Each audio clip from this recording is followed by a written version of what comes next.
In this video, I would like to introduce to you guys what our last unit for. Hi guys, I would like to present what our last unit is going to be about, and I want to just make sure that I explain the instructions clearly, that you guys know what to do, that you know how to start, that you have enough examples to go and maybe some inspiration for some of these examples coming up.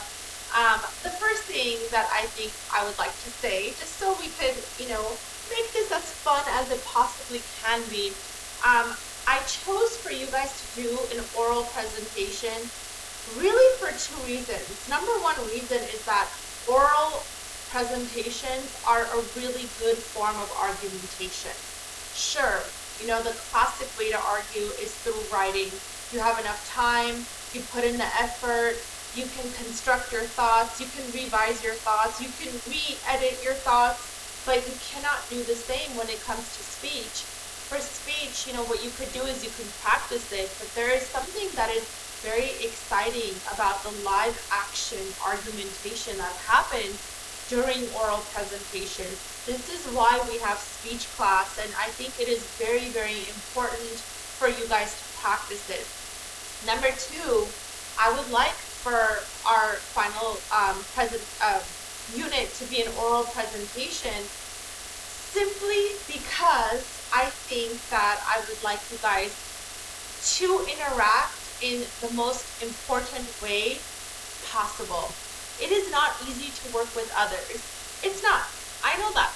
And sometimes working with others can be a disaster, and sometimes it can be the most rewarding experience ever. But you're going to be required to do this over and over again throughout your entire college career, and probably in the jobs that you guys have in the future. So this idea of group interaction, this idea of being able to be part of a group, being able to compromise in a group, being able to convince your group members to, let's say, organize their thoughts in a certain way. All of this is a challenge that I think is valuable for a student in any kind of a writing class. So this is why I chose oral presentations as the final unit that we're going to do in this class. Now, just some requirements. I want 2 to 3 people for each group. No more than 3 people. It ends up being too much, but 2 to 3 people is a perfect size. I also want for you to have the power, to have the freedom to select your own groups. I think that's important because you guys have been working with each other throughout the semester, and it's very possible, even though this class is online, that maybe you have interacted with certain people and you had a very positive experience. Like, for example, we did peer review 2 times, and it's very possible that you got paired with somebody that gave you really good feedback. Why not, send them a message and be like, hey, you want to be in a group with me? And from that point on, you can work with the people that you had favorable experiences with. I want to just make sure that you guys have that freedom to select your own groups. But if you don't want to do that, like if you don't know anyone that well, I will be happy to choose your groups for you. I always tend to choose people who are at an equal status in the classroom. For example, people who are consistently participating and who are consistently active in the class, those are the people that I pair with one another. Other than that, I don't really have much to go on, right? Like, I don't know you guys personally. I don't know what your hobby is. I don't know what you're doing for fun. So it's not like I can pair you for any other reason other than whether or not you are present in this class and whether or not you are actively participating in the class. This presentation is 15% of your final grade. So it's something to take seriously. I put a lot of importance to it. And 15% is not a huge statistic, but at the same time, it is enough for it to be a significant difference in your grade. Here's what you should do first. First, I would like you guys to open up this website by pitt.edu and browse through the fairy tales on this website. Let me just show you guys what it looks like. I think it's here. Yeah. So here is the website. Let me move this a little bit. Yeah. Sorry, let me just X this off. I don't want anything to interrupt what you're looking at. Yes, okay. So here is the website that I would like you guys to browse through. Now, if you guys notice, this website is pretty lengthy. It goes through from A to Z, and it's like a bunch of stories all compiled in this index. I came across it when I was a student, just like you guys. I was in college studying for a class, and my teacher gave me this website and said, select a few fairy tales from this website. Now, this website has existed since 1996. I mean, that's a really long time. But every year it gets updated. More fairy tales get added. More folk tales get added. I just want you guys to take a moment, actually take like a week and browse through it. One group, when they got together, they were like, we want to do something different in our presentation. So they did this topic, abducted by aliens. Another group, they were like, hey, you know, we find the Bible really fascinating. So they did, let me show you guys, the Cain and Abel Bible story. One group did you guys see the boogeyman? The boogeyman? One group did that story. So do you guys see how there are so many different stories out there? They're not just fairy tales, they're fairy tales and folk tales and supernatural stories. So what I want you guys to do is choose the versions of the 3 versions of the same story, but it could be any story that is in this index. You know, it could be anything that fascinates you. Sure, there are popular ones like, you know, Beauty and the Beast and Cinderella and Sleeping Beauty, but there are so many different stories. One group did this story, how the devil married 3 sisters. There's just so many cool. Like, honestly, look, I'm getting carried away. I'm looking at this. But basically, my bottom line is that I would like you guys to make your choice in a way that is smart. Don't just choose what is super easy. Choose what is fascinating to you. Now, part of the assignment is I am going to ask you to select 3 different versions of the same story. That's interesting, right? 3 different versions of the same story. Why? Because we are trying to find 3 different versions from 3 different time periods. It might even be 3 different regions. One version might be from Russia. Another version might be from Afghanistan. Another version might be from Norway. And so the 3 versions are going to give us like a cultural reflection and also a reflection in the decade and the century that is being represented. So I do want you guys to select one version that is meant to be the old version, the classic version, one that is the middle version, and one that is the modern version. 3 different versions of the same story. Now, my requirement is that one of your versions, should be from this website. If you want the 2 other versions to be like films or other kinds of literature that's not in this website, it could even be like a TV show. I don't mind. I'm totally okay with that. But at least one version should be from this website. So I would like you guys to read and really study the 3 versions of the story that you selected.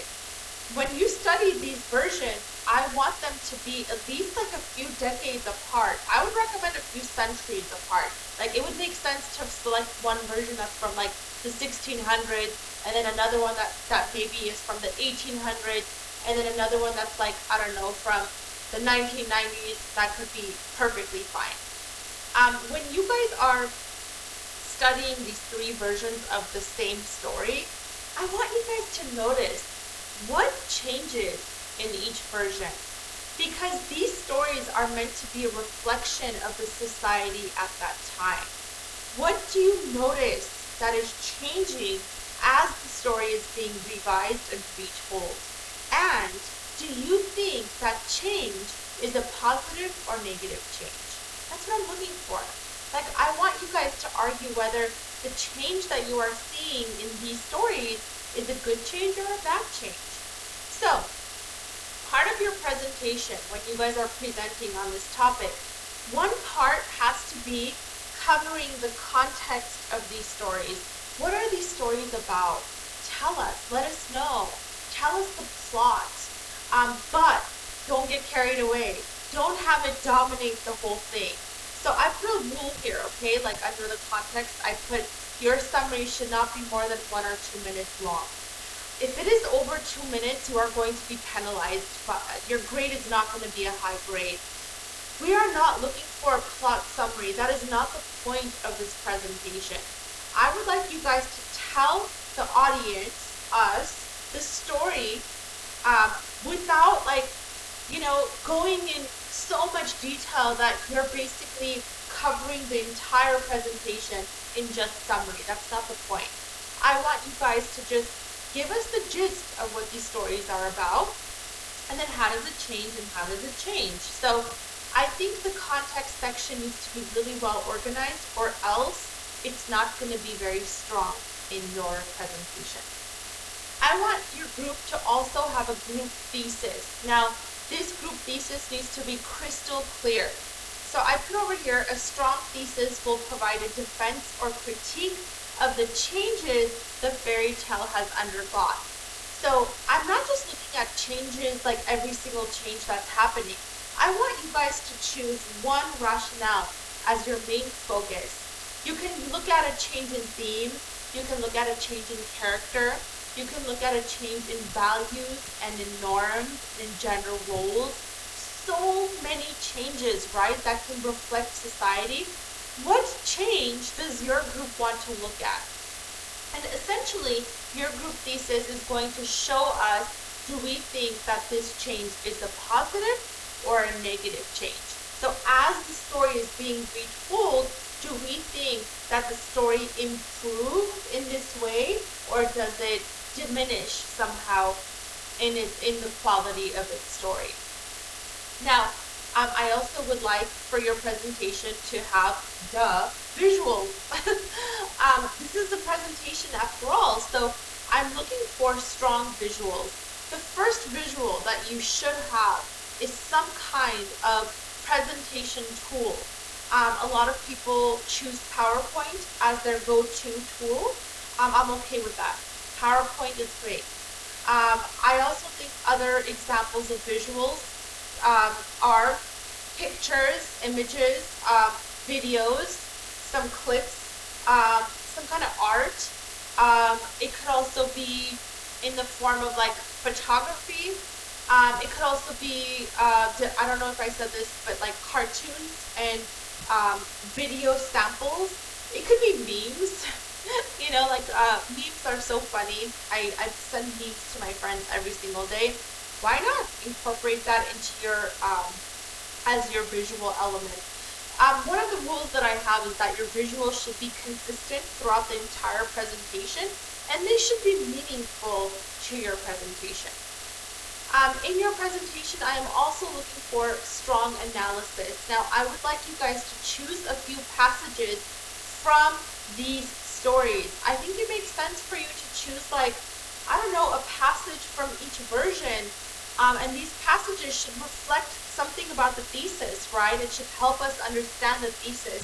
And one person in your group is supposed to analyze these passages, help us get like a deeper understanding of how these passages are meant to enrich your thesis. I also want for your presentation to have a counter argument and a rebuttal. Keep in mind, if you are arguing that the changes in the story are good changes, then you need to, for your counter argument, look at the negative part of that.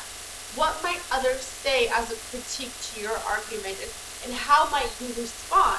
So you want to introduce a debate element into your presentation. You want for somebody to disagree with you and for you to have a response for that person.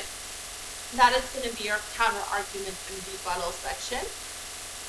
For your support, I'm looking at least 5 sources. One source is the older version of the story. The second is the middle version of the same story. The third is the modern version of the story. Notice it's just the story. The primary sources are your 3 sources. And then I want 2 outside sources. What kind of sources should you be looking for? I mentioned Maria Tatar in my other tutorial. Maria Tatar is a fairy tale critic. If you guys use her in your presentation, it might be like a really good opinion to incorporate in your analysis segment. Bruno Bettelheim is another fairy tale critic. You can use him when you are arguing in your analysis portion, in your context portion, or in your counter argument portion. So whatever your sources are, it's very important for you to remember that you are speaking. You need to introduce your sources as you go along. Otherwise, your audience, like me and your classmates, are not going to know that you are using sources, and you are not going to get credit for this requirement. I would also like your presentation to have critical thinking questions. So there are 2 purposes in the critical thinking questions. Number 1, we want to make sure that our classmates are watching our presentation. What better way to make sure that they're watching the presentation than by asking questions that they have to answer? Number 2, I want for our class to be able to participate. It just makes the presentation more meaningful if I can say something about it, if I can give my opinion about what you are presenting to me. So the critical thinking questions are meant to be insightful questions. They should not be yes or no questions. They should not be like, did you like my presentation at the end of the presentation? That's not good. You want your critical thinking questions to be opinion-based questions that help us with the critical thinking of what you are presenting on. So I do want at least 2, maybe more, and I don't want it to just be all like in one area of your presentation. You should spread them out just to make sure that your classmates are watching your presentation. If you do not have critical thinking questions and you do not answer other groups' critical thinking questions, you are going to get a 5% grade penalty. So let's say your group does a great job, you guys get a 95% on your group presentation, but because you did not answer the critical thinking questions of the other groups, then you are going to get a 5% grade penalty. So your 95% will drop to a 90%. Okay, last thing. Finally, there are just some requirements I want to just address. On average, these presentations are 10 minutes long. That does not mean that it has to be 10 exact minutes. I've seen good presentations be like 8 or 9 minutes. I've seen good presentations go up to 15 minutes long. So take that with a grain of salt. Just know that I really am looking for the quality, not so much like a certain quantity.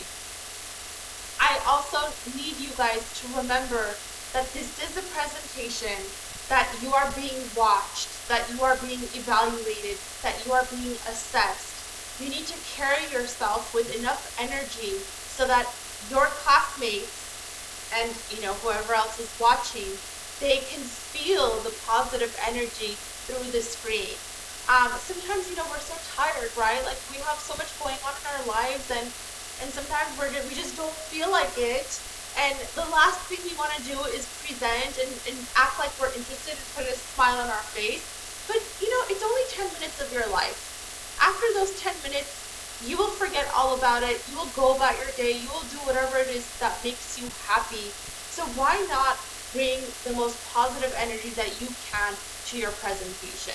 I get it. Sometimes it's a drag and sometimes you're very nervous, but I am looking for a lot in the way that you are presenting. I want you guys to have eye contact. For example, I know that my webcam is right there, so I'm staring straight at it so that you guys can see me and see me looking at you, and that is my eye contact. I want to make sure that you guys are positioned in a way so that we can see your face, that we can see your expressions, that we can see even your hand gestures. All of that is important. I want you guys to enunciate your words. Even if you speak with an accent, it doesn't matter. If you can speak loudly and you can speak slowly and enunciate your words, we will still be able to understand you. So, all of that is part of the requirement of what you bring to a presentation. So I do want you guys to, focus on yourself. And even if you feel like you are not interested in the topic that you are presenting on, fake it till you make it. So that's my advice. I hope this is clear, you guys. I hope I went over the assignment instructions as clearly as possible. I feel like there's more that I'm probably not mentioning, but if there is more, I will send an announcement about it. Please just contact me. Let me know if there are any questions. I'm happy to answer them. I'm happy to meet with you. At this point, I'm doing my meetings with students through appointment. So if you guys, send me a message and you're like, Miss B, I would like to meet with you, I am happy to schedule something. I just want to make sure that you guys are on the right track, that you all have a strong group thesis, and you are all gonna ace this presentation unit with flying colors. So good luck, you guys, and again, let me know if you have questions.